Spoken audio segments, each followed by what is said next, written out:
Porky pig. Evidence of design. Talking pig, is that evolution? Well, Jen was talking about frogs. I think I'll tell you a joke that I think is funny. You've heard it, don't say it. An engineer was walking down the beach and he heard, help me, help me. He looked and it was a frog, a talking frog. And he picked it up and the frog said, please, give me a kiss so I can become human again. The frog says, oh, puts it in his pocket. And the frog said, please help me, please help me. Takes it out and the frog goes, look, if you give me a kiss, I'll become your girlfriend. The frog puts it back in his pocket. He goes, please, what's wrong? He goes, I don't need a girlfriend, I'm an engineer, but a talking frog is cool. How many engineers here are into that? There you go. Oops, I'm an engineer, and the only reason Jennifer married me was I got her out of Buffalo, New York. Got her out here in California. She's a prize. Now, my background is I was raised going to church every single Sunday. I felt if you suffered intense boredom for 1 hour, you had to go to heaven. Anyone raised in that type of church? Hard pews and things like that. At the age of 14, my biology teacher, who I highly respected, taught me as if the theory of evolution was absolute scientific fact. If you denied it, you were a brainwashed Christian. Your mom or dad or someone had brainwashed you and you were denying science. How many people have run into people like that before? Well, I said, okay, and I'll talk about it a little bit later. I said, I believe in science, and for about 12 years, I would have considered myself an atheist who thought the theory of evolution was great science. I'm skinny, but I did work construction. One summer, the whole crew were born-again Christians, and they witnessed to me constantly. They were very nice, we were buddies, we played softball, we went on little trips and stuff like that together. And I had seen that these people had been transformed. One guy had a tattoo of a monkey on his back. That meant he was hooked on heroin. Another guy had been hooked on cocaine. Another guy had been hooked on alcohol. And they were clean now. This crew had been hooked on everything except phonics. Amen? Okay. So they told me about Jesus and God and the Bible and heaven and hell. And I said, I'm glad that works for you. I'm an engineering major. I believe in science. And I dismissed their witnessing. And I really didn't give it any credence. At the age of 26, I got a little Big Daddy comic book. How many people are familiar with Big Daddies? Little pocket-sized comic book. First thing it said is, thanks to Dr. Bolton David Heiser, PhD from Johns Hopkins in zoology for helping to make this book. How many people remember Dr. Bolton? He just passed away recently. And I said, a PhD from Johns Hopkins believes in creation? I couldn't imagine that. And so I gave it credence, and I read the comic book. And the second thing I remember was the absolute absence of the fossil record to make the monkey men. And I looked into it more and more and became angry that I'd been lied to. Now, and then I dove into, I said, well, I better check out the Bible and seek God. My favorite verse is Matthew 7:7, seek and you shall find. I wasn't seeking at all until the creation versus evolution issue was settled. Then I started to seek. And one of my handouts is a list of many PhDs that you guys will be getting. But I'm a huge fan of intelligent design. I know a lot of creationists are not. But to me, intelligent design will get a lot of people seeking. And I do believe the promise of Matthew 7:7. It will do that a little bit later. Okay. Half hour would be about 8:31. But anyways, anyone has any questions or comments during the lesson, I'd like to have you guys included, because it makes it more interesting on your end, okay? All right. I've been here a couple of times. How many people have seen me before? Okay, well, I have some old slides. I have some new slides. You haven't seen this one before. But have you ever been told you have holes in your head? Well, you do. How many? Let's take some guesses. I want to include you. 6, 7. Okay. Not even close. How many have heard of foramen? How many? You have. She's a master's degree in biochemistry. Okay. Former speakers, the Stevens sisters. Probably still available for speaking, right? They're outstanding speakers. They're identical twins. They make up a team. But most people don't know this. Not only do you have your eye sockets and your side of your nose, you got these little things called foramen all over your skull. What in the world are they doing there? I'll ask you guys. What do you think? Are they by accident, random chance, mutation? Do they serve a purpose? No bad answer. Somebody shout out a guess. Raise your hand.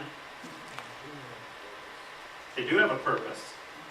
That's how blood and nerves pass through your skull, right? You need those passages so that blood and your nerves can pass through. Otherwise, you might rot from the inside out. Amen? Now, how in the world could this evolve? Did you have nerves and blood vessels coming against the skull when people were dying? No. Did you have, just by chance, holes there waiting for a nerve and a blood vessel to evolve? Absolutely not. Beautiful design, like threading a needle. One neat thing is that his are not at the same place as his or hers or hers. They're in different spots in the jaw. You follow me? They're not an identical spot. And here's a couple on people who have been deceased, of course. But the needle is always thread. The neat thing about creation is it can keep you humble.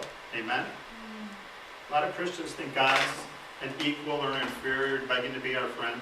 You look at creation, it's like, wow. I'm just humbled before you, Lord. Beautiful little design. And of course, the human body has many more. Uh-oh! This slide is about 2 hours old. Who's this for 10 points? So raise your hand. Michael Moore. He delights in making films that are, he probably called documentaries, but films that promote his ideas, and one of the things he delights in is interviewing people who probably don't really know if they're going to end up in one of his shows. On the contrary, how many people have seen this stuff? You know, a lot of people don't like his views, but they're entertaining and they're well made.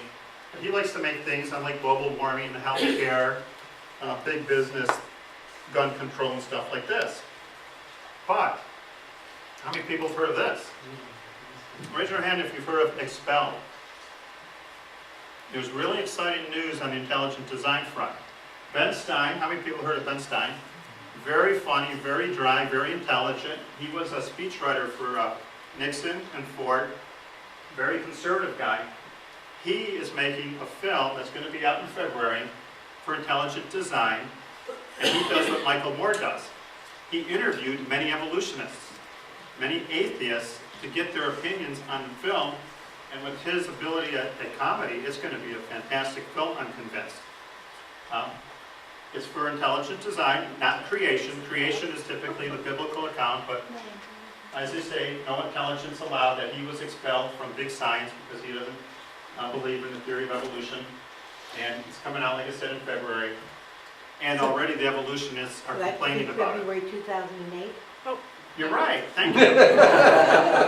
Right. Thank you very much. I will change that. But already the evolutionists are complaining about the movie, but the movie's not even finished yet. So they're just afraid of what it's going to produce. But Richard Dawkins is one of the people he included, and everybody's heard of him. Young Earth Born Again, Richard Dawkins. He hates God. Yes? Did it include the students, why the students should check out the website? Is it? Oh, not only do they make the movie, if you go to this website, they want to have students get trained in intelligent design, defenses, and things like that. There's all kinds of things to sign up for. And the website is expelledthemovie.com. So it's really, really neat news. Hopefully, after the movie's out, we can really saturate the market with these and tell a whole bunch of friends. And it's really neat. But what's so funny is when a liberal person does one of these sneaky interviews that's cute, is creative, well, let's see their opinion on this. Any comments on that? Now, Why the difference between selecting the flash intro and not? I'm sorry? Why is the difference between selecting the flash intro and not? Oh, I have no idea. Well, there's a lot of music. When I've been to the website, it starts with George Thorogood's Bad to the Bone music. Some of you might know that song. But this, you can get right into the website. Okay? So, anyways, I think that should be good. Now, how many people have heard people say, oh, I purchased last night on the internet. I love to witness in chat rooms like you guys do. As I know. And they said, oh, intelligent design is just creation in a cheap tuxedo. That's the thing they like to say. You guys have heard that? Just dress differently. Well, Ben Stein is a Jewish person. He's not a born-again Christian trying to sneak, religious Christianity in. And that can help our case too. There's Muslims who believe in intelligent design, Jewish people, agnostics, Moonies. But my goal is for people to seek God. And if they do, I do think they'll find Christ. Any comments on that? I've heard some people don't like intelligent design. I respect their opinion.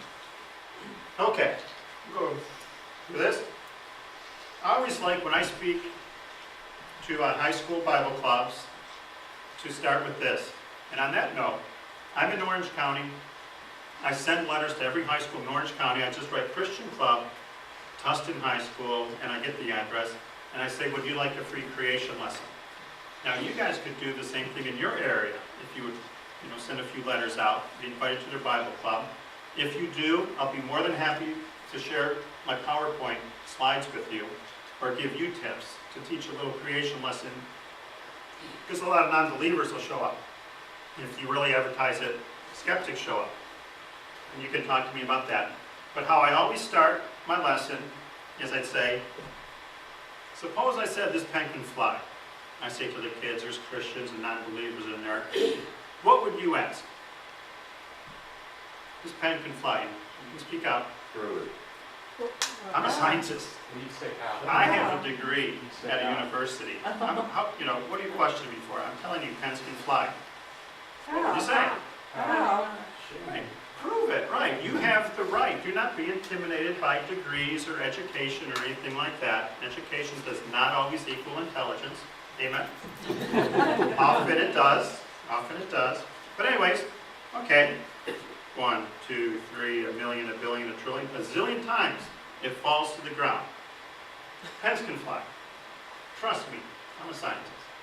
What would you guys think if I said pens could fly, but I couldn't demonstrate it?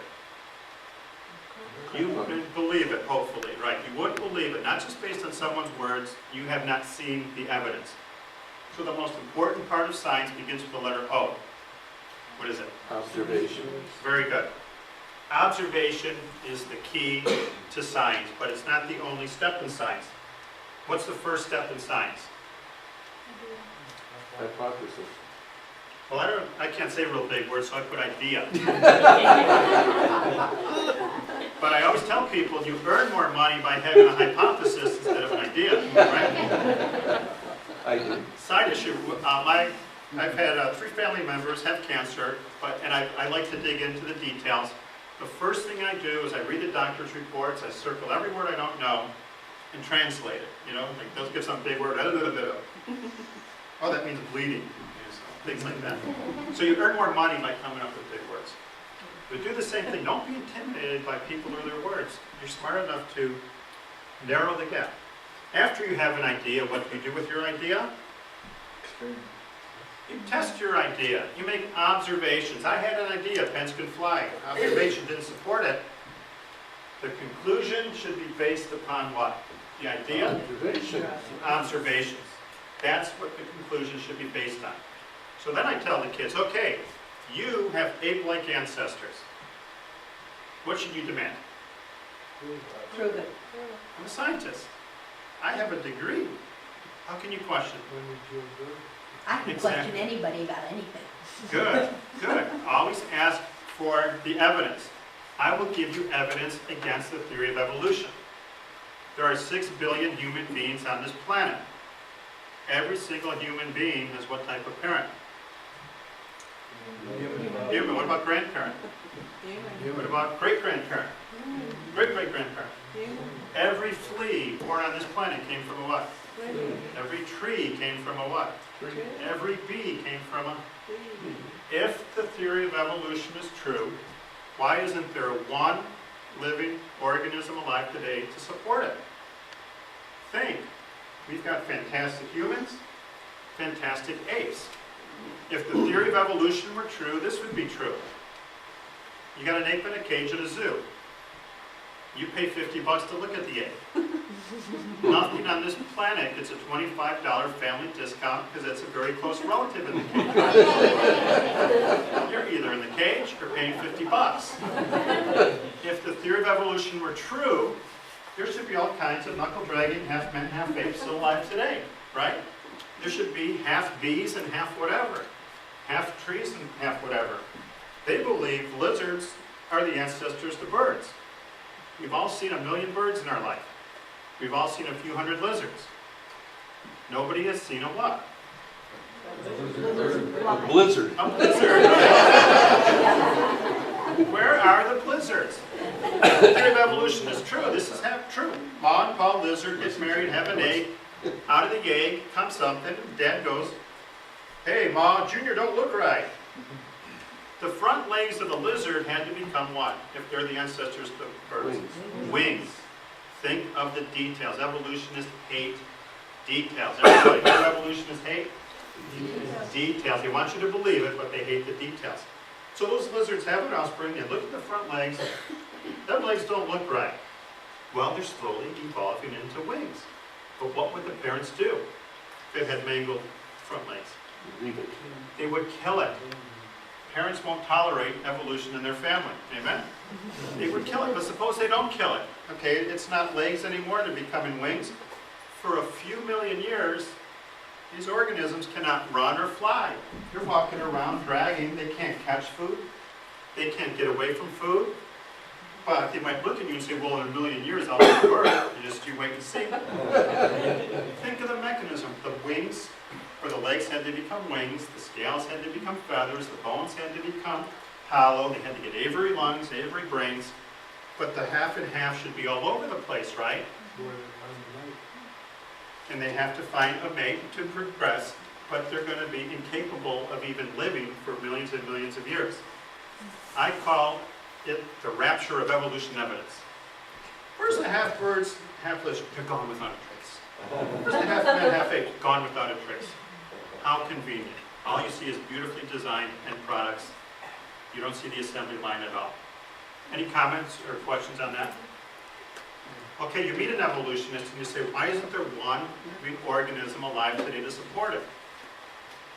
They'll tell you there are. What's your next question? What is it? Where is it? Oh, I'm not a scientist, I don't know.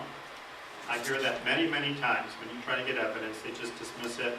They say, what are you, religious or something? Or they get emotional. Why don't you read a book? Why don't you get a degree? I hear that all the time, but I don't hear any detailed evidence.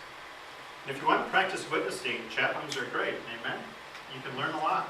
And always be polite and respectful. Okay, how many have heard this before? No, we can't teach creation in school because it's religious. They'll often say, it's a very important belief for a society. We just can't teach it in schools. How many have heard them placate like that? I'm sure it's an important belief because this is what the courts in Pennsylvania, they try to get intelligent design going. The judge hated creation. Boy, oh boy. I read the whole ruling. This is basically what he said. Creation is religious. Well, I always like to ask this. The debate's not whether it's religious. What's the debate about? Okay, someone, I heard it. Did you say it? We said it? True. Thanks. Not whether it's religious. Is it true or not? Follow me? They want to say it's religious. Call it whatever you want. Is it true? Sometimes it's not the first thing I say, but if I'm talking to an atheist for a little bit of a while, I say, just let me stretch your imagination for a moment, if you don't mind. Just imagine for a second that people can only make people. Fleas can only make trees. Ants can only make ants. Just imagine that is a genetic biochemical fact. Aren't we looking like a bunch of jerks here in the United States by saying, we can't teach that, that's religious. We got to find something else. You follow me? If it happens to be true, and we're not teaching it because a lot of people say it's religious, we're looking pretty silly. The schools and science should pursue what? The truth, whether you like the implications or not. That's what the pursuit is. Don't get into, this is my advice, for a lot of people say, well, evolution's a religion too. I believe it 100%. Don't get into Webster Dictionary debates about the definitions of words. Get into truth debates, okay? Whether it's true or not. They call it religious. Bring it back to whether it's true or not, okay? So, quick witnessing tips. How many people do share their faith? Okay, how many people are willing to do a little bit of risky witnessing? Any of you? Not too risky. My 2-year-old, I take him, and actually when my daughter was a week old, she went. What we do, you might know this, is the comic book that you'll be getting, I have a new cover. That's irresistible. It's got an ape, a dinosaur, chicken and the egg. What we do, and you have to pray about this, is we go to high schools, off-school property where a lot of kids walk by, make copies like this, dress nicely, no sunglasses, and simply say, good morning, good morning, good morning. You might not have one person ask a question the whole day. And they take it, and or they reject it, which is fine. You don't force it on them, you don't block access, and they go off to school, and in their little hand they've got a creation versus evolution packet. Now, the way I got started in this, when I was a new Christian, I thought about my chess. I used to play a lot of chess. And sometimes I'd say, I'm on this side, I'd say, if I was on his side, what would I not want to see? You follow me? What would I not want to see my opponent do? When I became a Christian, I said, if I was Satan, what would I not want that geek to do? And I said, well, get creation material in the hands of high school kids. You know, there's more comfortable ministries, but you can do that too. What would Satan hate to see you be doing? So I got tons and tons of the big daddies, and I was handing those out after a while, and then I ended up making my own comic book. But if you say, gee, that's neat, I want to do it, I'm going to give you one word of advice. When the time comes close to actually going, you're going to try to talk yourself out of it. How many people can relate to this? Well, maybe not tomorrow, maybe the next week. I got to wash the cat. I got to change the oil in the car, but I'm going to go next time. That's human nature. That's the battle. But you just got to fix your eyes on Jerusalem and do it. Many, many times I didn't want to go, but every time I've gone, I felt really good about it. If you want to do it with me 1 or 2 times just to see how it's done, I'll be more than happy to do that. But you will not get arrested. I have a whole paper on the laws. I've been doing it for 19 years. But you guys know the high schools around here. Find a crowded place where they all cross the street, your off-school property, and you'll be fine. Okay? But anyways, most important witnessing tip is what? Turn answer. What would you say the most important thing is? Not go to the next slide, just somebody else. Take a guess, man. Prayer. Prayer is very important, but besides the spiritual end, which is very important, let's say Be prepared. be prepared. There's something even more important than that. Friendly. Ah, very good, 10 points. You gotta be nice. You gotta be polite and respectful. Suppose you're the world's most intelligent creationist, and you talk to someone and say, what an idiot you are for believing that stupid stuff. Where did you get your degree? And man, are you dumb. What are they going to be thinking? Get away from me. I don't want to be insulted. They're going to turn you off and get away. Paul says in 1 Corinthians 13, if you don't have love, you're a clanging cymbal, right? You're annoying. We can't be annoying. We have to respect our teachers, our co-workers, our friends, and treat them with, I have a very important gift I want to share with you, not I want to beat you up and make you feel bad. So if you don't have that attitude where you care about the people, don't go witnessing, okay? But you've got to be nice. After you're nice, witness like Jesus did. Ask questions. I counted the red question marks in my New Testament. Guess how many questions Jesus asked in the New Testament? Raise your hand, I'll take 3 guesses, and I'll give a free book to the closest guess. The $2 book. Raise your hand. Yes. 50. 50? Yes. 200. 200? One more guess? 17. Oh, you should have said 201. You win. You get a free book. 314. He got, and it's a fun study. Question after question after question. You ever think he asked a question to learn? I don't believe so. Every question he asked was to initiate a conversation and to begin a witness, or sometimes a lesson. Same thing with you. The best way to start a witness is to what? Ask a question. Suppose you meet someone who says, well, I believe in a theory of evolution. Why? Perfect. One-word question, why? Very, very powerful question. Suppose someone comes up to you and says, I'm an atheist. What question do you ask? Why? Why? Okay, why is a good one, but I'm going to give you a better one. Every time I meet someone who says they say, I'm an atheist. I ask them a question. I say, swear to God? They say, yes.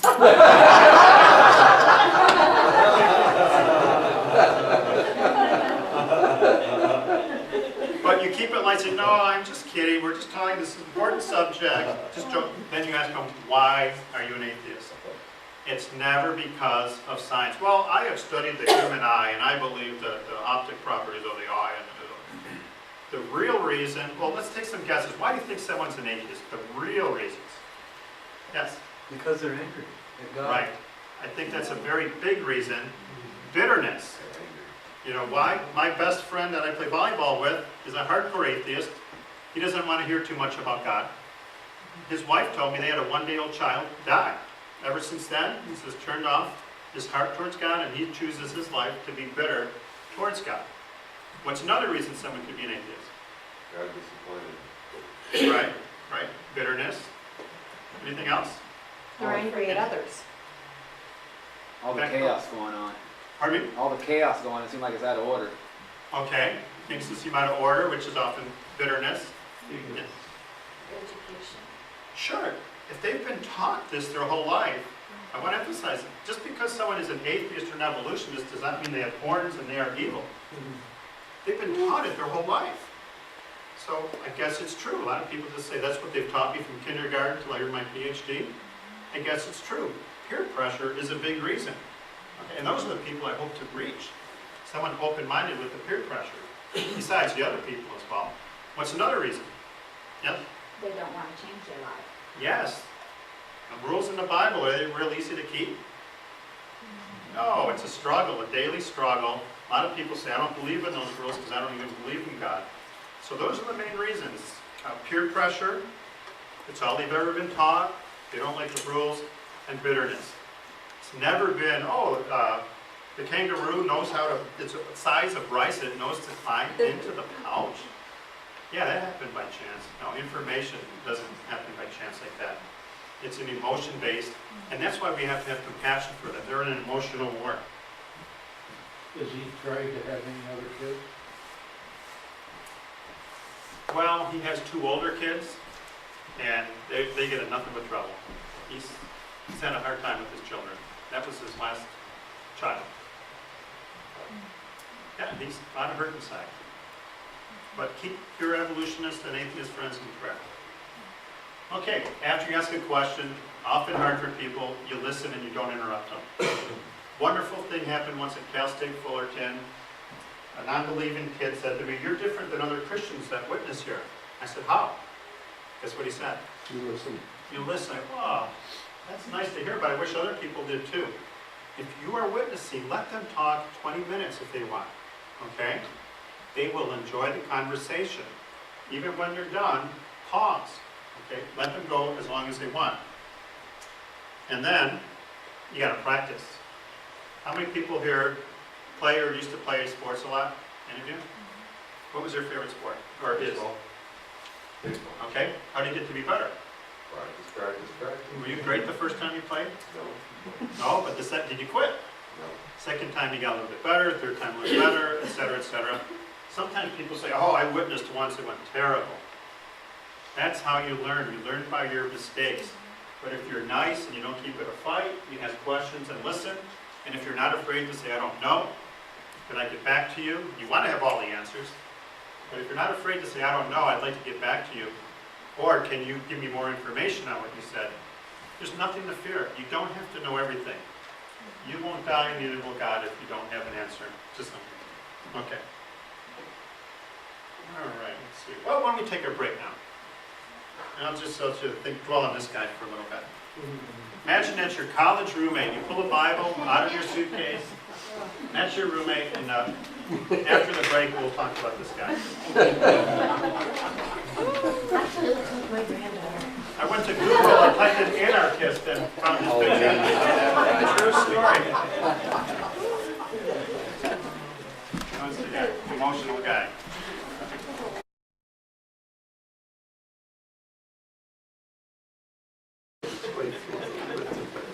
All right, how many people here You know, Bible college. have ever run into someone who's been a little bit intimidating and asked you if you believe in God? How many have?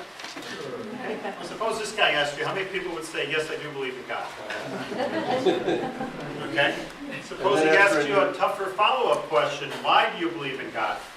Don't be embarrassed. Who would not have a quick answer on the tip of your tongue? Don't be shy. A lot of people don't. Okay, one honest person, two honest people. Okay? When I was 13, I was barely hanging on to my belief in God.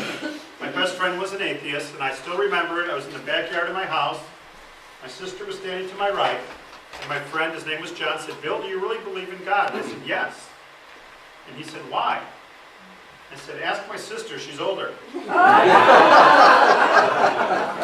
absolutely true. I dumped it on her, and what she said is, well, it was a hill with 3 crosses, and Jesus died on the middle one. And I said to myself, what a lousy answer. But I didn't have a better one, but that's exactly what she said. But I want to equip you guys with a one-word answer that you can use with a 4-year-old kid or a PhD at University of Southern California or wherever. One-word answer, if you get asked, why do you believe in God? And what is it? Let's win round 1 of the little boxing match. You can easily win round 1 and build off of it.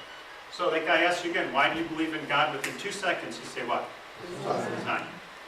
Now, the one thing, if I ever get the ear of an atheist, this is the one thing I always like to share with them. First, hold on your hands and try to see if you see any veins flopping around down there. I like to do that, and I ask an atheist, I say, do you know how many miles of blood vessels are in the human body? Who here wants to take a guess? 5 miles per pound. Oh, okay, 5 miles per pound.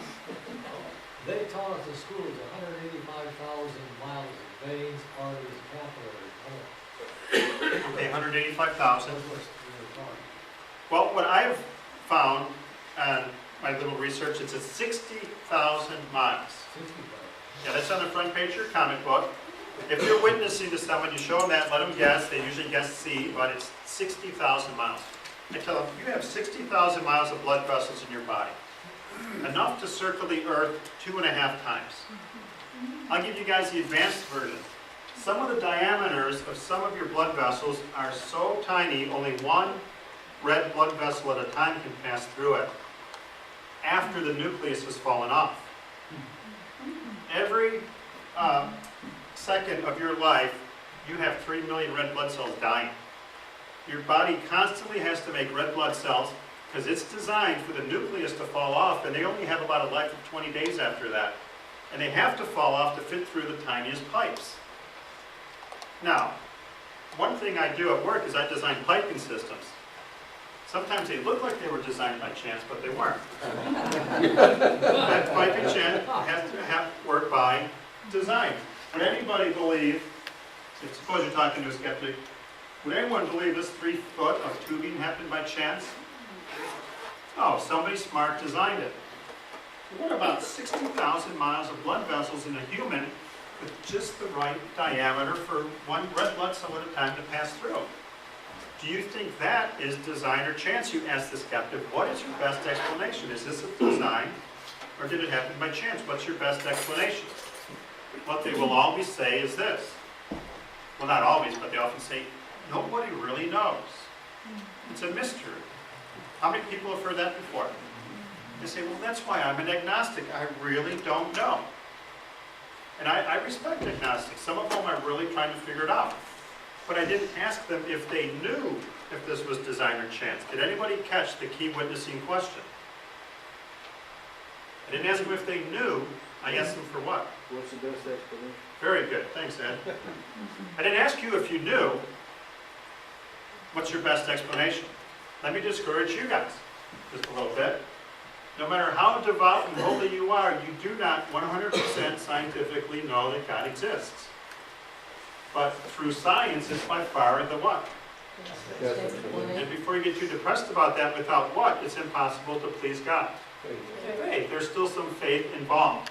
But the question is, what is the best explanation? Went to a medical doctor, and I brought up creation, evolution, and I always ask this question, what is your opinion? Let them go first. He said, well, I'm a medical doctor. Of course I believe in evolution. You know, you believes in evolution, of course. So I asked him about the 60,000 miles of blood vessels. He was pretty close with the answer. He said like 50,000. I said, well, do you think a piping system of 50,000 miles happens by design or chance? His exact words were this: I don't believe there was a virgin birth.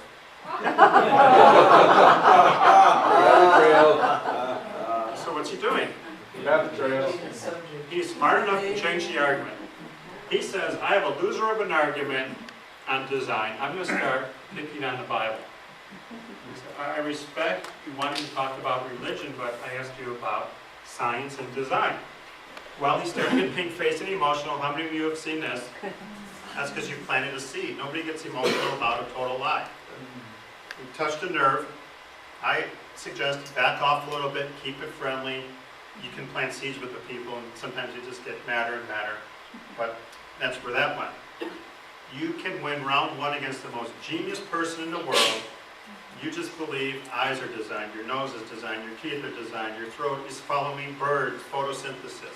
You keep it there, and you got a good foundation for what your beliefs are. You know, I just did this a couple times. Everybody, just look at the back of your hand again. Just meditate on this. Your fingernails are a gift. Your knuckles are a gift. Your skin is a gift. Your veins are a gift. Your wrist is a gift. You follow me? We have a lot to be grateful for, don't we? Wonderful gifts from God. You have to keep it in perspective. So once again, how many miles? 60,000. Once I was in an airplane talking to a very polite lady. She was kind of a skeptic. There were no clouds in the sky. You can see that distant horizon. I said, just think, your blood vessels go way beyond that horizon, 2.5 times. What a beautiful God. Guess how many miles of nerves you have? 90,000. So, fearfully and wonderfully made. Okay. Who knows what that is? Some of you have heard my lesson. Pardon me, what did you say? Nope. Ah, very good, you remember. It's PowerPoint of Mount Oh, Rushmore. picture. It used to be an overhead, now it's PowerPoint. Okay. Mount Rushmore's in South Dakota, sir. It's Yeah, not here. I know you know. Suppose I was a tour guide, and I had 100 smart people from China. They'd never heard of Mount Rushmore. They'd never seen it until they're right in front of it with me. I get out my laser pen and I say, this happened over billions and billions of years. You have to wave your arms when you say billions and billions of years. And I say, we think about 730 million years ago, a glacier came by and carved out those lips. About 69 million years ago, lightning struck and carved out those nostrils. You notice if I sign a date, it sounds like I know what I'm talking about. About 34 million years ago, animals pecked away and that mustache happened by chance. Would those smart Chinese people believe this is the product of chance over time? No. No. Now, very important, they wouldn't know who made it, when it was made, why it was made, or how. But there's no debate about what. It was me. It was made by somebody smart. Same thing about God. You can talk about the age of the earth, why God made us, when He did, but start with there is a maker. Little story, suppose we were all walking through a Central American jungle and we pushed away some tall grass. We saw a 60-foot tall pyramid. We would debate who made it, when, why, or how, but none of us would debate what. That was me. Yeah. Suppose one person, she said, oh, it happened by chance. I think there was a tornado in a quarry and they all landed here. And nobody would believe that. The debate is other issues, but start with that there's a maker. So I lose my job as a tour guide. I get a job at UCLA teaching freshman anatomy. What's this? Picture of an eye. Picture of an eye, very good. And I teach my freshman anatomy class that your eye is the product of millions and millions of years of beneficial mutation, natural selection, that by chance over time, eyes evolve. How long would I keep my job at UCLA? I'm going to say forever. Junior high schools always say 2 minutes. They haven't been educated enough yet to know this. But you keep your job as long as you want. Yes? Well, about a year ago, I was at my ophthalmologist, and he was checking my eye, and something came up, and the way, I said, boy, the eye is really, I said, it's fantastic how it works. And he just came out and said, well, you know, if it's not perfect, the way it is right now, it could never work. Everything has to be in place for it to work. That's how delicate the eye is. What he's really, and we weren't talking about creation, we weren't talking about evolution or whatever. He just came up and said it has to be perfect or it won't work. And that's just Well, you can have fun with your doctors and polite fun. How many baseball fans are here? How many have heard of Dr. Louis Yocum? Any of you?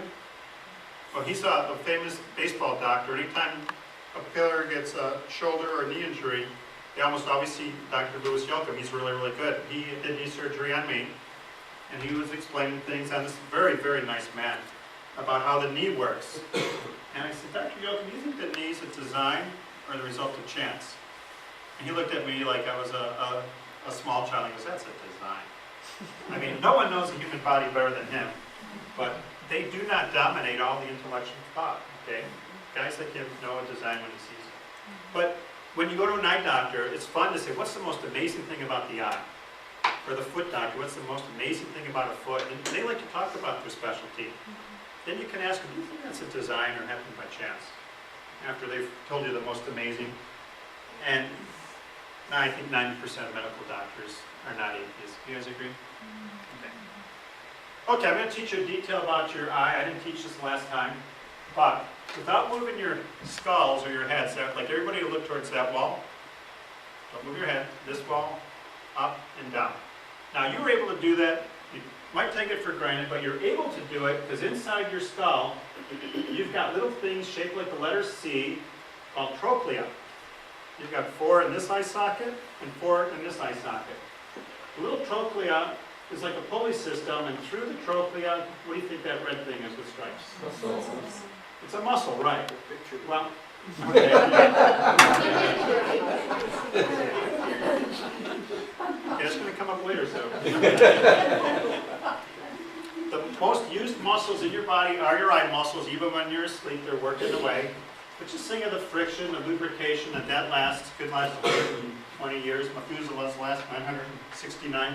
But when I debate evolutionists, earlier I said evolutionists hate what? I try to get a little details out of them. I ask them, could you briefly explain to me the details of how the eye, the muscle, and the trochlea evolved? Guess what they always do? Change the subject. Ignore the subject. They never answer it. So pretend you're an evolutionist and you're going to try to explain the details of how you get an eye, a muscle, and a trochlea. Here's how I would do it. I'd say first, over millions of years, people evolved eyes. But the whole population had to keep moving their heads. Well, a certain segment of the population had some beneficial mutations and a little trochlea showed up. Good for them. What has to evolve next? Muscle. You need a big, long muscle. What does it have to do? Get through that. Go through the trochlea, make a turn, and do what? Come back. Come back and how? How, by chance, does a muscle attach to an eye? Did it have glue with it? Tape? Stapler? Welding? Solder? Think, one little detail in your body, how by chance does a muscle attach to an eye? But then the muscle attaches to a tendon, attaches to a nerve. The nerves go up to your brain, where by what did you move your eyes? What did you do? Thought. Can you say it nice and loud again? I thought you moved your eye. Think about that, by thought. Now, here comes the deep part of the lesson. How many people here believe you have a soul? Raise your hand real high if you believe you have a soul. You have a soul. You're wrong, you don't. You are a soul. You have a body. Okay? C.S. Lewis wrote about that. Think, you don't have a soul, you have a body. You are a soul. The real Kimmy Stevens is not her hair and her fingers and her toes. It's her soul. The real you is the party that decides to love or hate. You started out as one little fertilized egg. When you're 100 years old, your body's going to be a lot different. What about your body in 1,000 years from now? It does, right? Your body is constantly changing. The real you is a soul. Well, how do we know we have a soul? How did you move your eyes? by thought. A thought is not physical, okay? A non-physical thought caused you to move your eyes, causes you to raise your hand, causes you to love or to hate. And that's the real you. And if it's not physical, that means it's what? Time-wise. It's eternal, right? Your body's going to fall apart. It's simple thermodynamics, but your soul goes on. And atheists have a big problem with why do we move our eyes? Why do we do what we do? They say, well, it's a chemical response in the brain that triggers you to do that, okay? Well, I always tell them, I'd hate to be having you behind me in a car and you decide to brake or hit the gas based upon a chemical firing in your brain. You follow me? No, they make the conscious decision to brake or hit the gas and things like that. Everybody wants to see. That's not the result of chance. Anyways, any comments or questions on that? Okay, Okay? okay. Is that for me? Okay. Pizza. All right. Don't look at it now. How many of you have heard people say no real scientists believe in creation? You ever heard that before? Okay, make 500 copies of this. I gave it to you as a handout. And don't look at it now. Terrific PhDs from great universities with great accomplishments who are all young earth creationists. I got this off the ICR website. If you go to the website, there's hundreds more. This is only about 40. I took the top 40 that I could find. So, great minds disagree. When I was in high school, I thought no scientists believed in creation. But I'd love for more and more high school kids to know that. If you get the junk mail, fold up this piece of paper and send it back to the person with the postage stamp, okay? All right, here we go. Which came first? A chicken or an egg? Chicken. How many think a chicken? You remember? From years ago? Wow. How many think an egg? Well, the answer isn't a chicken. You remember from years ago. What was it? 2 chickens. A male and a female. When I'm out of college, I like to ask someone, what's this? You all have it. I go, well, which came first? I think it was a chicken or an egg. I think it was a chicken. No, it was 2 chickens. Don't you know anything about sex? We're all adults. It's G-rated. God created sex, and it'll be G-rated. But sexual reproduction is a nightmare for the evolutionists. They have a big problem with sexual reproduction. Think of the what? Letter D. Diversity. The details. The details.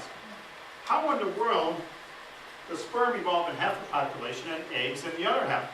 Oh, well, worms use asexual reproduction. We're not talking about worms, we're talking about chickens. Okay, always bring that up. We're talking about chickens. How in the world does that happen by chance? When I took biology at night, and I really encourage you guys, if you love creation, take biology at night through like a Coastline Community College, do they have it here? Take it at night just for the joy of learning it. Learn all the body systems and rank them, which you think is the most awesomely designed. And nothing compares to reproduction, in my opinion. Just unbelievably beautiful and complex. But how does that happen by chance? Well, an atheist would answer this. Which came first, the chicken or the egg? You say, well, millions and millions or billions of years ago, there was nothing in the universe. And then up popped matter and energy from nothing. Now, this matter and energy is floating around. That violates the first law of thermodynamics, which is in your comic book. And it expanded and filled the universe with hydrogen and helium gas. What's this belief? Big Bang. The Big Bang. Then they teach because of gravity, the gases came together. But they didn't just come together, they came together with such force, they formed what? Gravity. Stars, and fusion went on inside the stars, because they got to go from hydrogen to the heavier elements. So they imagine the gravity formed stars and fusion, the most intense energy process in the world, and inside the stars, heavier elements were made. And then blew up, and through the heavier elements into space, they came together and formed the Earth. Here's a problem for the atheist. Fusion cannot make anything heavier than iron. Okay, did you catch that? You can talk to any physicist on that. Fusion can't make anything heavier than iron. Are there heavier elements than iron? Yeah, lots of them. Lead. Politely ask an atheist, well, how did that happen? I said, that's a big problem for us. They believe when they were starting to have fusion in some stars from iron, other stars blew up and gave an extra burst of energy and caused more intense compression and pressure to make the heavier elements. Please, come on. Am I missing something here? That's ridiculous. But then they believe these heavier elements are flying around, they join and make our Earth. Some lightning or some energy hits the Earth, a bunch of non-living chemicals become living. By far, in my opinion, the simplest argument with an atheist is how did life originate? It's so simple. The law of biogenesis teaches life only comes from Life. life. Well, say, what's your best explanation? You go to a chat room and say, how did life originate? Just stick to that, and you'll be like a bee in the bonnet. And they say, well, abiogenesis. Well, explain it to me. Just yesterday they said, well, a bunch of chemicals mixed and made an acetic acid. Is an acetic acid life? What are you, religious or something? Why don't you go read a book? Folks, they are not being scientists at all, but they believe life came from non-life. You got your single-cell organism. I'm going to quiz you guys. Sometimes, if I'm having a nice talk with an atheist, the origin of life will come up, they'll be beaten and sad. And I said, I'll tell you what, I'll give you the first life by chance. Okay, I'm granting you life happened by chance. What three things does that first little blob of life have to be able to do for the theory of evolution to be true? It's not a tough question. It has to be able to reproduce. Not only does it have to say, I'm alive, it's got to have the incredible, complex chemistry to reproduce. What else does it have to do? It has to be able to metabolize. We call it eating, plants call it photosynthesis. It's got to be able to metabolize, which means take energy, synthesize it for your own needs, and not be poisoned or die and carry on. The third thing, you said, it has to be able to mutate and survive to make the different organisms. See, evolution is complete blind faith. So anyways, you got that first cell, it mutates, 2-cell, 4-cell, 8-cell. Eventually becomes a fish, a reptile, an amphibian, and over billions of years, you got a chicken. Do they have all their problems solved? No, for sexual reproduction, you need a male and a female. If it did happen, male and female, they have to evolve at the same what? Time. Suppose the female is completely mutated, can reproduce. The male has about 10 more mutations to go before he can reproduce. Does she say, hurry up and mutate, dummy, we're dead in a year? Some animals that use sexual reproduction only live for a week. Evolution doesn't have millions of years. It would have a short amount of time. Not only do they have to evolve at the same time, they better be at the same place. She can't be in Germany and he in Canada. You're not going to get any eggs. Same time, same place, where they need to live. Not a hard question. What was the question? Food. What do they need in order to live? Food would have to evolve before the chickens. Water would have to evolve. The right temperature, the right gravity, ozone layer, the sun, atmospheric pressure. A million things have to evolve before they could live. So what's the best explanation for the chicken and the egg? And even more specifically, the Garden of Eden. Have fun and tell people, I believe the Garden of Eden story. What do you mean? Which came first, the chicken or the egg? I believe an incredibly powerful, brilliant God made males and females, same time, same place, and put them where they had the right what? Right food, temperature, water, gravity, etc. Does it take faith to believe that? Yes, it takes that much faith. Does it take faith to believe matter came from nothing, blew up, formed stars, elements heavier than iron happened, the stars blew up, formed the earth, life came from non-life, the thing could eat, or metabolize, reproduce, mutate, and you get male and female same time, same place with the right temperature. Does that take any faith? I don't have enough faith to be an evolutionist. I can say I will never believe that this happened by chance. Okay, any questions or comments? How do you explain chickens lay eggs every day without having a rooster around? They're not fertilized eggs. That's a very good point. Chickens can lay eggs every day. Robert E. Lee had one during the Civil War, but they're not a fertilized egg. They need the rooster around to be fertilized. I think that's an incredible gift from God for us to have food. That's my opinion. But they do lay eggs without being fertilized egg. Last week I spoke to a bunch of kids in a prison, correctional facility, and he asked a question I never heard. He goes, why do they have that red thing under their beaks? I said, you know, I think it's Because it looks good. I can't think. At the end, he asked, I talked about the flood. Last week, one of the kids said, is the world going to end in a flood? This was last Saturday night. And I said, no, the Bible says the world's going to end by fire. Sunday is when all the fire. And I said, uh-oh. But they were a very captive audience. Good kids. I mean, they look so innocent. I'd let them all go. But no, they need prayer. My dad's my favorite philosopher of all time. You can overdose on drugs, alcohol, and philosophy. Any amends to that? Okay, I'm scared of philosophers. But my dad has not read a book since high school. He's very smart. I love his wisdom. But once he said to me, he goes, son, Adam and Eve had to be adults. How many have a dad where you just can't wait to hear what their wisdom's going to be? So I said, what is that, Dad? Because human babies are helpless. The first humans could not be a one-day little blob of love that can't even lift his head. There had to be a first human at some time. My dad said, instant male and female adults. I believe the first canines were adults. The first hamsters were adults. You follow me? To take care of the young. Because when they're a day old, they're helpless. They can't really get food for themselves. Well, The if first kang- kangaroos. If the kangaroo was created as an infant, where did he go? Yeah, absolutely. Well, what if it was the first kangaroo was a piece of rice or whatever, decided he couldn't eat anything? There was no pocket to climb into. Right. The Garden of Eden story takes less and less faith when you dig into the details. And they're all brilliantly designed. I thank my dad for that. Okay. How many of you played the dictionary game? Well, what's the definition of design? All evolutionists love to play that. I'm sure you've seen that. Define this word, define that word. How many people have run into that where they want a bunch of definitions of words? What I always do is I compliment them and get out of the argument. I say, I know you're smart enough to know what I mean when I say design. How can they argue that, right? Well, here's the dictionary definition. A design is something that is what? 2 words. Okay, imagine tomorrow you come home, you walk up your driveway, you see 15 stones on your driveway in that pattern. Would your best guess be that the pattern's a design, like somebody carefully planned and put one there, or does the pattern look like chance, like somebody just tossed it and it spread out? What would your best guess be? Chance? Would you know for certain? No. Because you weren't There. Well, imagine you come home tomorrow, you walk up your driveway, and you see this on your driveway.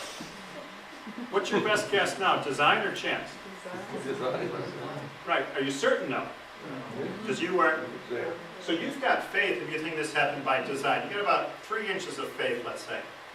You think that happened by chance, you got about 6,000 miles of faith. Both sides have what? Faith. Imagine you come home, you walk up your driveway, and you see this. 250 stones in a perfect circle. Way too much time. How many Take are back one. My daughter sat down there. She helped me. And when you got kids, you're just trying to eat up the time, amen? So I do have plenty of time. So she helped me. You got 250 stones in a perfect circle, and it was my neighbor's driveway. And he came home and he's a cop. But anyway, he likes this. What would your best explanation be if you saw this on your driveway, design or chance?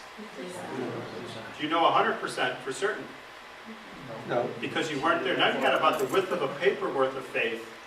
If you think somebody tossed 250 stones and did that, do you have faith? From my feet out to the most distant star and back again.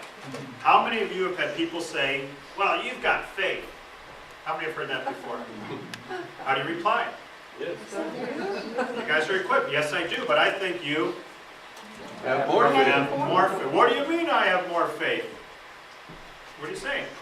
Do you know how many miles of blood vessels you have? 60,000. Do you think that happened by design or chance? I don't have enough faith to think that happened by chance. Okay? So let's talk about you. Everybody likes to talk about themselves. Nothing wrong with that. You got 75 trillion cells. All in the right place. Something you take for granted. You started out as one little fertilized egg. Now you are 75 trillion cells. But you've got bone cells, hair cells, muscle cells, nerve cells, skin cells.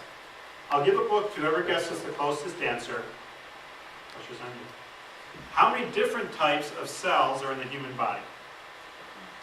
You know, skin, muscle, lymph. Is it 6 major? Like major divisions? I mean, like skin, hair, blood, white blood cells, red blood cells, nerve. There's 6 Any categories. guesses? 6 major categories. Take some, 3 guesses. There's 6 major categories. That's how much How many different nasty- types of cells? Like muscle, bone. You've got skin? more than that, in types of white blood cells. Yeah. How many different types of cells? Really? 1,000. Anyone else want to take a guess? 1,001. That's so good. Price is right. One more guess. A million. Oh, you should have said 999. He wins. 200. You have 200 different types of cells, but think, you started out as one cell, then you were able to make these different cells, and they went to the right place. Nobody has bone cells on the surface of their eyeball. Nobody's got hair cells in their spinal cord. You're a 75 trillion piece jigsaw puzzle, and all the pieces went to the right place. That is design. Jigsaw puzzles don't get put together by chance, right? Neither do 75 trillion cells find the right place. Now, I'm not going to name names, but I'm going to give you some creation science meeting advice. I'm with the Orange County group, and we had a speaker on biochemistry. Didn't understand a thing you guys said. She would have loved it. She's got a degree. You ever have speakers like that? They just speak way over your head. They're geniuses talking to people in their field. Bear with it. Well, he said, any questions?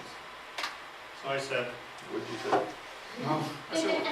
I said, what's cancer? And a couple people chuckled. And he said, a cancer cell is a cell that doesn't know where to go. Your healthy cells know where to go. A cancer cell doesn't know where to go. It hangs out in the wrong place, reproduces like crazy, and sucks the life out of a certain organ. So, I said, oh, that's neat. So if you have a speaker who's way over your head, get as much as you can, but during question and answer, try to get something simple. 75 trillion cells all in the right place. Bill, your other question, she was asking their testimony, which helps personalize the whole talk too. Yes. Once I heard a speaker, John Sanford. Have you had him yet?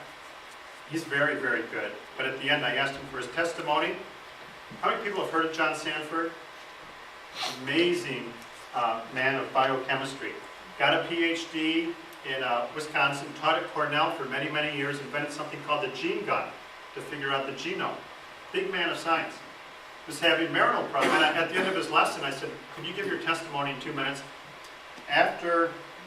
He was teaching at Cornell, having marital problems. He was an apathetic atheist. His wife said, hey, the church gives free counseling. All right, let's go get free counseling. Well, they liked the church. They went for a while. Nobody knew he was probably not a real believer, and they said, why don't you teach a Bible study for the kids, Dr. Sanford? He said, okay. He said, well, I better read the Bible. And praise the Lord, he read it, became saved, and now works full-time for ICR. And he invented the gene gun from Cornell, incredibly brilliant, and he wrote a fantastic book on it too. You remember the name, Tom, of it? About DNA and mutations and things like that, natural selection. But he got the light of the Word, and now he's Christian. So thanks. Every cell in your body does 100,000 chemical reactions per second. Count to 1, everybody. 1. Okay, say 1, please. During that time, every cell on the tip of your nose did 100,000 chemical reactions. I did the math. Every second of your life, your body does that many chemical reactions. 75 followed by 17 zeros. Now, everybody feels bad when somebody dies, right? Somebody you love dies. What has really helped me is I look at the point of time that somebody died. I grieve over their loss. But I say, God, thank you for every second of their life. We should be thankful for every second of our life with all the chemistry to keep us going. So is that design or chance? You can believe this guy. You don't have to believe me. That's his design. Okay. How many miles of pipes? 60,000. Something's designed. There's a designer. This word is on nature shows, on A&E Network, the Atheist and Evolution Network. No, just kidding. It's a good network. Nature shows, biology books say the eyelid is designed to protect the eye. That means there's a designer. When my kids hear designed on a nature show, that's what they say. That means there's a designer. This word is banned from the biology textbooks. That word is all over the textbooks. Saw an article on the evolution of the heart, 14-page article in Science magazine. The guy wrote how the heart evolved. Now, who wants to role play the part of an evolutionist who wrote an article on the evolution of the heart? I need one volunteer, just for fun. Thank you. Okay. So he wrote an article on the evolution of the heart. I found his email address. Politely, I emailed him a few times. Then I asked him this question: what evolved first, the heart, the veins, or blood? Remember, he wrote an article in a Science magazine about the evolution of the heart. Guess what his response was? What would you say? Okay. Well, the heart has cells where you need the veins and blood to circulate to replenish the cells. I'll tell you an answer I heard at Chapman College. I was talking to an atheist. And bear with me, don't kick me out. I said, what evolved first, the heart, the veins, or blood?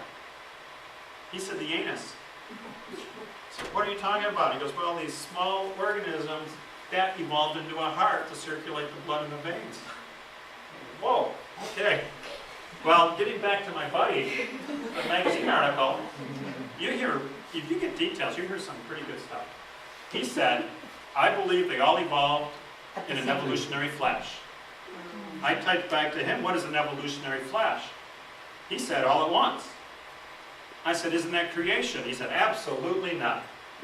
That is creation. We believe in instant heart, instant veins, instant blood. Suppose the body instantly does evolve hearts, veins, and blood. Does a human being have it made?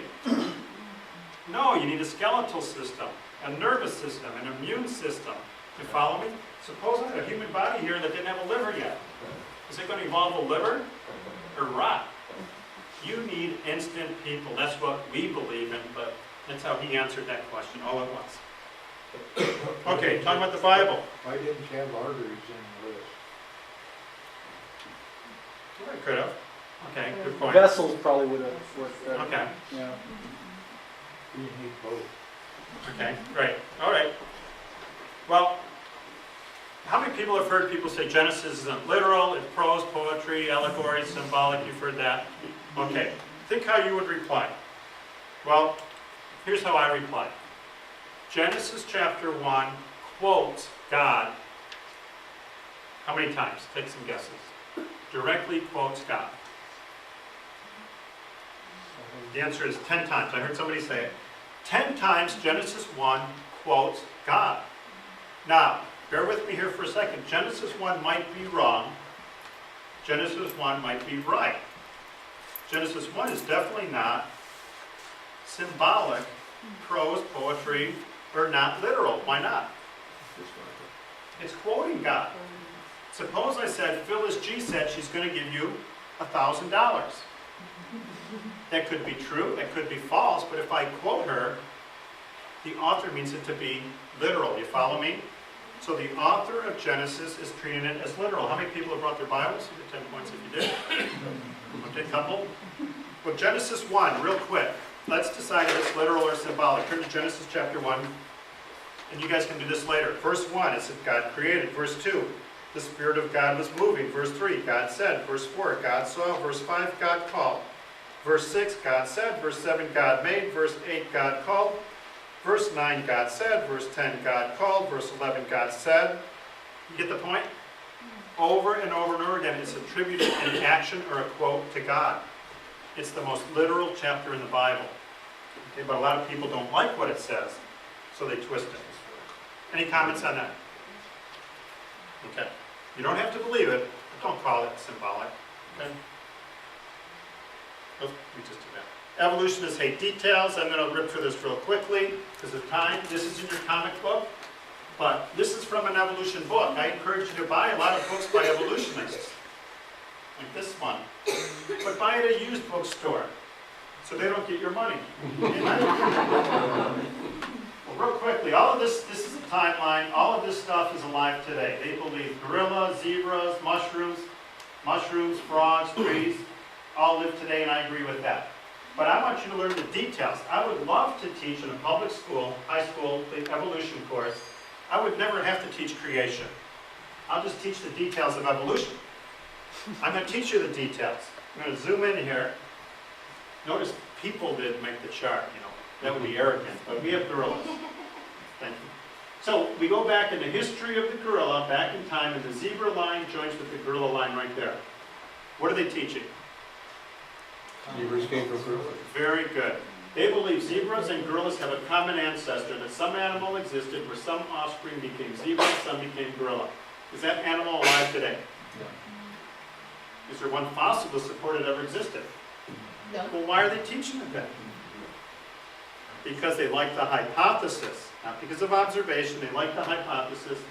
They invent that that animal existed. You go back further, evolutionists think frogs and gorillas have a common ancestor. Is that alive today? Many fossils, no. You go back further, evolutionists think mushrooms and gorillas have a common ancestor. If you're an evolutionist, you think you're related to mushrooms. Okay? You go back further, evolutionists think pine trees and gorillas have a common ancestor. And if you go all the way back, evolutionists think all life has bacteria ancestor. The best question to ask an evolutionist is this: do you believe you have bacteria ancestors? Forget about the apes. Ask them about bacteria ancestors. So I want you to fill in the blanks. If you think the theory of evolution is true, you think you have what? Bacteria ancestors. If you think creation is true, you think bacteria can only make what? Bacteria. And people come from? People. Okay. Real quick, I was at UC Irvine passing these out. A little guy in a bow tie came by. I said, "Good morning." I think that's the best witnessing thing to say to someone. He takes it. He goes, "What's this?" I put my hands behind my back on purpose. I said, "That's on creation evolution. What's your opinion?" He goes, "I teach evolutionary biology." I said, "Well, great. What's your opinion on creation evolution?" He said, "Evolution, of course." I asked him this question: do you believe you have what? Bacteria ancestors. Guess what his response was? No. Was it yes? Was it no? It was rage and fury. He was furious. "Here, I don't want any of this. Take it back." Where were my hands? Yeah, but I couldn't take it back. Hands are back. No. You should read it. He goes, "I want to save some trees. Your soul is more important than the trees." He starts walking away furious. He was with a buddy. He was really embarrassing himself. He goes, "I'm not talking to you. You're closed-minded." Well, I worked construction, and all you do, how many guys in here worked construction in your past? All you do is tease each other all day long, right? You come up with comebacks. So he said, "I'm not talking to you, you're closed-minded." I said, "If I'm closed-minded, why are you leaving?" He ran away. Now, why did he become angry? He didn't have enough. Do you think he really believed we have bacteria ancestors? No, if he was a scientist who believed we had bacteria ancestors, he'd say, "Of course I do, based upon paleontology, zoology, taxonomy, biochemistry, genetics, I believe it." No, every field of science, genetics especially, throws a pie in the face of those beliefs, and he went running away. He's getting paid big bucks at UC Irvine to teach it, but he doesn't really believe it. He's pushing a lie on people. Otherwise, he would not be emotional. Otherwise, they would debate too, but they know they can't win these debates. Okay, this is a picture. We'll get off that joke. What do you think that orange stuff is? Very good. Bacteria on the sharp end of a needle. If you're an evolutionist, you think 100 members of your family can sunbathe on the sharp end of a needle. But here's the serious point. If you're an evolutionist and wash your hands with antibacterial soap, what are you doing? killing your ancestors. Killing your family members. I think it takes more faith to believe that's Grandpa Joe than to believe that was created as bacteria, will only make bacteria, and came from bacteria. That is not a member of your family tree. Natural selection is so, so, so important. How many have never heard of it? How many have heard of it? How many believe it is not true? Any of you? A couple of you? Very important. Natural selection is so important for the Christian, and this is in your comic book. Imagine you own a furry dog and a hairless dog. You take them to Alaska in the summertime. You go camping with you. You come back to California, and you say, "Oh, I forgot the dogs." So these poor dogs are stuck in Alaska in the summer. They fall in love, get married, reproduce. They make a mixture of puppies, some furry, some hairless. What's going to happen when the Alaska winter comes? Hairless pups die. Well, first, they say mucho frio, My grandkids. and then they are dead. When you're dead, you can't reproduce. What about these dogs? They live, they reproduce, what do they make? Both. More likely to make mostly furry dogs, but the fancy word is phenotype, which just means physical trait, could show up of a hairless dog. Next winter comes, what happens to this poor little guy? He dies in a short amount of time. The only type of dog in Alaska will be furry. This is natural selection. Suppose you dump your dogs by accident in a hot desert. The only type of dog that would survive is the hairless dog. Very important point. Is natural selection 1,000,000% true? Raise your hand if you say absolutely.